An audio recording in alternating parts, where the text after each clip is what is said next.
نحمده ونصلي على رسوله الكريم اما بعد فاعوذ بالله من الشيطان الرجيم بسم الله الرحمن الرحيم رب اشرح لي صدري ويسر لي امري واحلل عقدة من لساني يفقهوا قولي۔ مومن اپنے ہر کام کا آغاز بسم اللہ سے کرتا ہے، اللہ کے نام سے کرتا ہے، کیونکہ اللہ ہی نے ہمیں پیدا کیا ہے، اللہ ہی ہمیں رزق دے رہا ہے، اللہ ہی کی طرف ہمیں لوٹ کر جانا ہے، لہٰذا ہمیں اس زندگی میں ہر کام کرتے ہوئے اپنے رب کو یاد رکھنا چاہیے۔ قرآن مجید کا آغاز بھی اللہ سبحانہ تعالیٰ نے بسم اللہ سے کیا، اور ہمارے لیے یہی مشروع کیا کہ ہم اپنا ہر قول اور عمل بسم اللہ کے ساتھ شروع کریں۔ پہلی وحی کا آغاز بھی اللہ کے نام کے ساتھ ہوا۔ جبریل امین نے پہلی مرتبہ جب نبی صلی اللہ علیہ وسلم کو قرآن مجید کی پہلی آیت سکھائی تو فرمایا اقرأ بسم ربک الذی خلق، اپنے رب کے نام سے پڑھ جس نے پیدا کیا۔ تو گویا عبادت ہو یا ہمارے دنیا کے کام ہو، ان سب میں ہمیں اپنے رب کو یاد رکھنا ہے، اور اس کے بے شمار فائدے بھی ہیں۔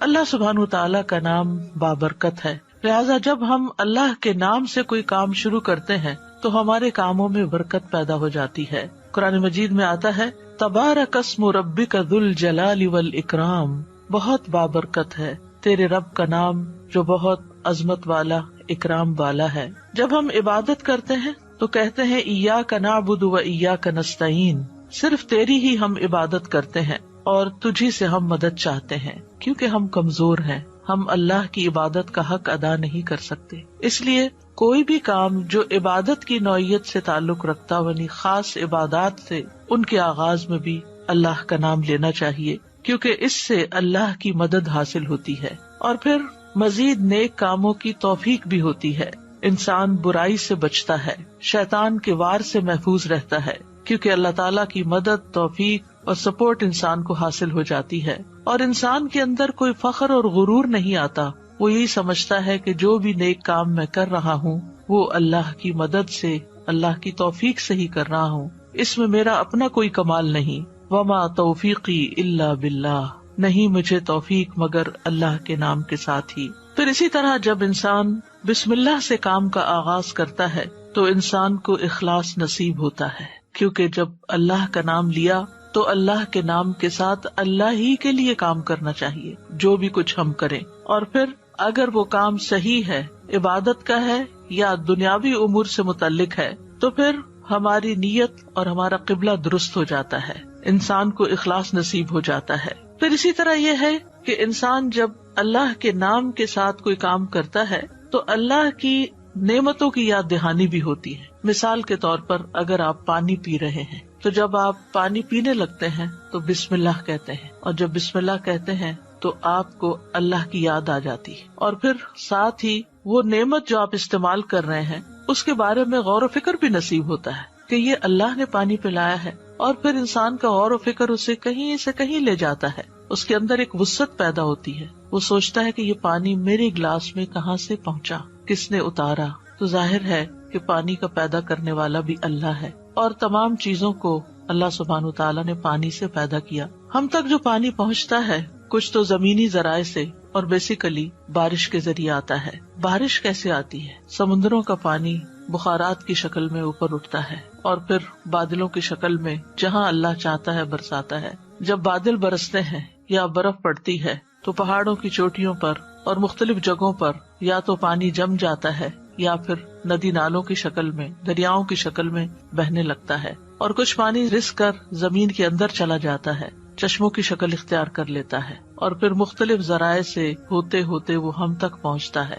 جسے ہم پیتے ہیں، اور جب پیتے ہیں تو پھر اللہ کا شکر ادا کرتے ہیں اور آخر میں الحمدللہ کہتے ہیں۔ لیکن اگر اتنے اہتمام کے ساتھ جو پانی میرے گلاس میں پہنچا اس کو میں نے اللہ کو یاد کیے بغیر، نعمت دینے والے کا نام لیے بغیر ہی پی لیا، تو اس سے بڑھ کر ناشکری کیا ہو سکتی ہے۔ پھر اسی طرح اگر انسان کھانا کھاتا ہے اور اللہ کا نام لیتا ہے تو وہ ضرور سوچتا ہے کہ کیا جو کچھ میں کھا رہا ہوں یہ اللہ کی مرضی کے مطابق بھی ہے یا نہیں، حلال ہے یا حرام ہے، اور پھر کس طریقے سے میں اس کو کھا رہا ہوں اور کس طریقے سے یہ مجھ تک پہنچا ہے، ان ساری چیزوں پر بھی غور و فکر ہونے لگتا ہے۔ تو گویا بسم اللہ پڑھنا بار بار انسان کو اللہ کی یاد دلاتا ہے، اور اس طرح انسان اللہ کی اطاعت کی طرف مائل ہوتا ہے، اللہ کی دی ہوئی نعمتوں کو اللہ کی رضا میں استعمال کرتا ہے، اور اللہ کو یاد کرتے ہوئے اللہ کا قرب حاصل کر لیتا ہے۔ یعنی جب ہر کام کے شروع میں جب اٹھتے بیٹھتے چلتے پھرتے ہم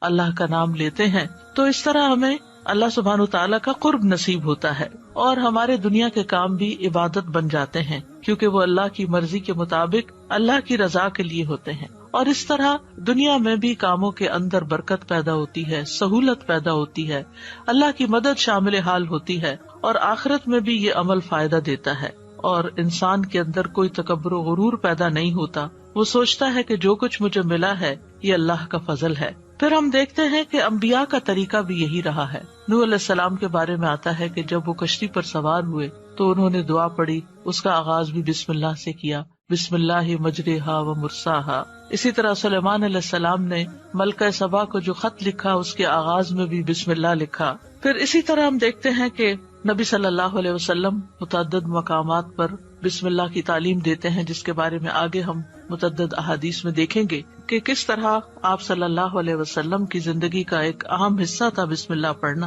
اور جس کام کا آغاز اچھا ہو جائے اس کا انجام بھی اچھا ہوتا ہے۔ قرآن مجید کا آغاز بھی بسم اللہ کے ساتھ ہو رہا ہے، اور بسم اللہ قرآن مجید کی ایک مستقل آیت ہے، یعنی یہ کہ سورۃ الفاتحہ یہ کسی اور سورت میں داخل نہیں ہے، ہر سورت کے شروع میں اسے الگ آیت کے طور پر لکھا گیا ہے۔ اور اس میں ہم دیکھتے ہیں کہ سورۃ التوبہ جو ہے اس سے پہلے بسم اللہ نہیں ہے، کیونکہ بسم اللہ سے امان حاصل ہوتی ہے، اور سورۃ التوبہ کے شروع میں مشرکین کو امان سے نکالا جا رہا ہے، بری ذمہ کیا جا رہا ہے۔ تو بہرحال آغاز ہوتا ہے قرآن مجید کا بسم اللہ الرحمن الرحیم کے ساتھ، یعنی میں اللہ کی مدد طلب کرتے ہوئے اپنی قرات کو اللہ کے نام سے شروع کرتا ہوں۔ اور پھر اس میں اللہ سبحانہ تعالیٰ کے نام اللہ کے علاوہ دو صفات کا ذکر ہے۔ الرحمن ایسی ذات جس کی رحمت تمام مخلوق پر چھائی ہوئی ہے، اور الرحیم ایسی ذات جو مومنوں پر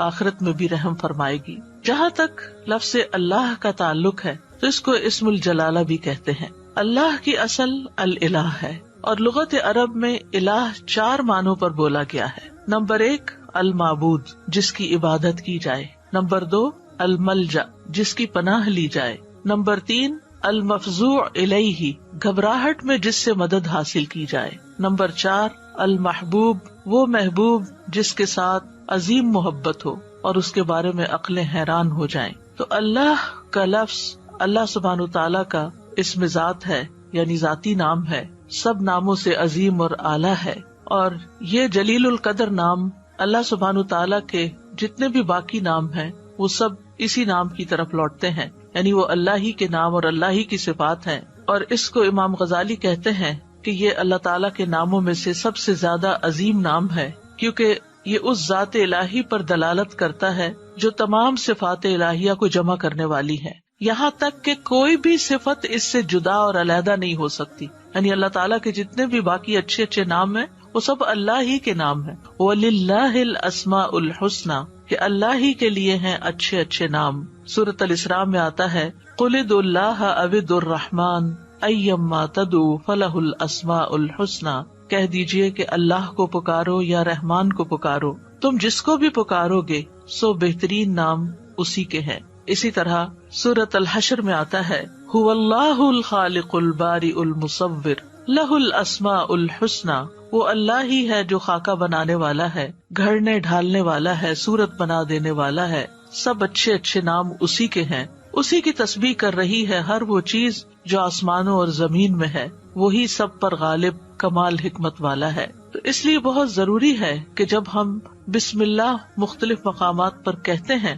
تو ہمیں اللہ کی پہچان بھی ہونی چاہیے۔ اللہ سبحانہ تعالیٰ کو پہچاننا بھی ضروری ہے، اور اس کی پہچان اس کی نشانیوں کے ساتھ بھی ہوتی ہے جو کائنات میں پھیلی ہوئی ہیں، اس کی پہچان اس کی کتاب کے ذریعے بھی ہوتی ہے، اور اس کی پہچان نبی صلی اللہ علیہ وسلم نے بھی کروائی ہے۔ لہٰذا اگر ہم اللہ تعالیٰ کو پہچانیں گے تو ہم صحیح طور پر پورے شعور کے ساتھ بسم اللہ ادا کریں گے۔ بلحجیم قبیلے کے ایک آدمی سے روایت ہے، وہ کہتے ہیں کہ میں نے پوچھا اللہ کے رسول آپ کن چیزوں کی دعوت دیتے ہیں؟ نبی صلی اللہ علیہ وسلم نے فرمایا میں اس اللہ کی طرف دعوت دیتا ہوں جو یکتا ہے. قال ادعو الی اللہ وحدہ. کون ہے اللہ؟ وہ اللہ کہ جب تم پر کوئی مصیبت آتی ہے اور تم اسے پکارتے ہو تو وہ تمہاری مصیبت دور کر دیتا ہے، اور جب تم کسی بیابان اور جنگل میں راستہ بھول جاؤ اور اس سے دعا کرو تو وہ تمہیں واپس پہنچا دیتا ہے. جب تم قحط سالی میں مبتلا ہوتے ہو اور اس سے دعا کرتے ہو تو وہ پیداوار ظاہر کر دیتا ہے، یعنی تمہارے سب کام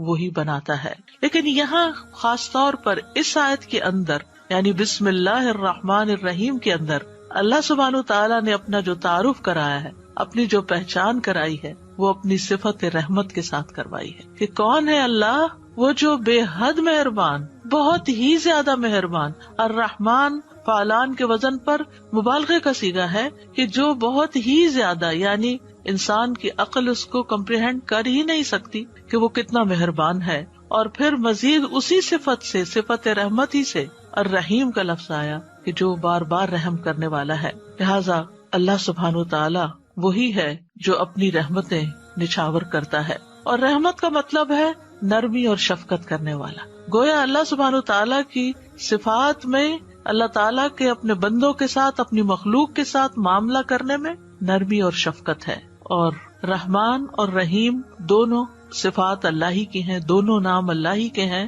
لیکن دونوں میں تھوڑا فرق ہے. رحمان ایسی رحمت والا جس کی رحمت دنیا کی تمام مخلوقات کو اور آخرت میں مومنوں کو بھی شامل ہے، یعنی یہ رحمت عام ہے. اور اسی نام سے اللہ سبحانہ تعالیٰ نے اپنے آپ کی پہچان کروائی کہ الرحمن علی العرش استویٰ، وہ بے حد رحم فرمانے والا عرش پر بلند ہوا. اور رحیم سے مراد ایسی رحمت والا کہ جو قیامت کے دن صرف مومنوں کے لیے ہوگی. اور ہم جانتے ہیں کہ اللہ سبحانہ تعالیٰ کی رحمت کے 100 حصے ہیں، جس میں سے صرف ایک حصہ دنیا میں اتارا ہے، باقی اللہ سبحانہ تعالیٰ نے آخرت کے لیے، یعنی اس کی باقی رحمتیں 99 جو ہے وہ آخرت کے لیے ہیں، جس کی بنا پر وہ بندوں کی بخشش فرمائے گا. یہاں دونوں ناموں کو اکٹھا کیوں کیا گیا ہے؟ اللہ سبحانہ تعالیٰ کے دونوں نام الرحمن اور رحیم کا مل کر آنا اللہ سبحانہ تعالیٰ کی رحمت کے مزید کمال کو بیان کرتا ہے. اور اس کے بارے میں ابن القیم رحمہ اللہ کہتے ہیں کہ جہاں تک الرحمن اور رحیم دونوں ناموں کو جمع کرنے کا تعلق ہے